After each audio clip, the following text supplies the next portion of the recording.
Let's speak to Toby Flicker, a spokesperson for the UN Children's Agency, Unicef, who's in the central Ukrainian city of Vinnytsia. Toby, thanks so much indeed for your time. Just tell us what Unicef is doing in Ukraine. Yeah, no, thank you so much for having UNICEF and me on. So what we're seeing, obviously, is the horrific situation, which has led to the displacement of 2.5 million children inside Ukraine and then a further 2 million outside Ukraine. And what we're trying to do is really tackle, first of all, some of the immediate needs. So trying to still get some access, some humanitarian access to get some relief supplies into places like Mariupol, but also, of course, to get civilians out, as you've been talking about. But also the trauma, as you can imagine, of what children have been living through is absolutely horrific. And we're trying to set up what are called these centres across the country, Spilno centres, to provide some basic sort of psychosocial support as quickly as we can because of the trauma of the conflict on children. In Kharkiv, in the metro stations, we've managed to set up with a local partner in 29 metro stations some basic support to provide some fun, some games for children who have had to move underground just to stay safe. And then at the same time, getting medical equipment to hospitals, to some 50 hospitals, to provide not just life-saving medical equipment, but also to maternity wards as well. I was in the basement of a hospital in Lviv, actually, the other day, where UNICEF had helped to refurbish the basement. They'd moved the intensive care unit for premature babies downstairs. So it's providing some support like that as quickly as we can, but the challenges are massive. How easy or difficult are you finding it to speak to the Ukrainians and the Russians?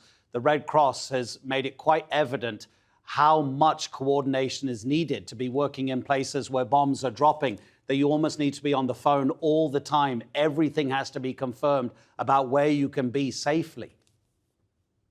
Yeah, I mean, the coordination is a massive challenge, of course. And in a country the size of Ukraine, it in some ways becomes even more complicated. But what we can do is we're seeing, that those 2.5 million children who are on the move inside Ukraine. And what we need to do is quickly get to those children, quickly provide the support that they need to get back to just some basic sort of form of childhood, at least. And that could be sort of basic relief items, but it can also be psychosocial support. I spoke to some children the other day who were learning again online, and they just arrived in Lviv and they managed to connect online again. So just having some of that education again, just some sort of normality in their lives is absolutely critical. But at the same time, the protection, this is a child protection crisis, and getting psychosocial support now to as many children as we can remains vital. Yeah, absolutely. I read about a young teenager who was so scared of the bombs that she suffered a stroke and was taken to hospital. We've all, I think, seen the pictures of those children from Syria's war who continually, when they get a crayon in their hand, start to draw scenes of death. How much are you using locals to help you? I mean, when you're working in a country like Ukraine, where presumably most of the children really only speak their local language, how much are you able to use professionals? How much have you had to recruit professionals in Ukraine to work with UNICEF?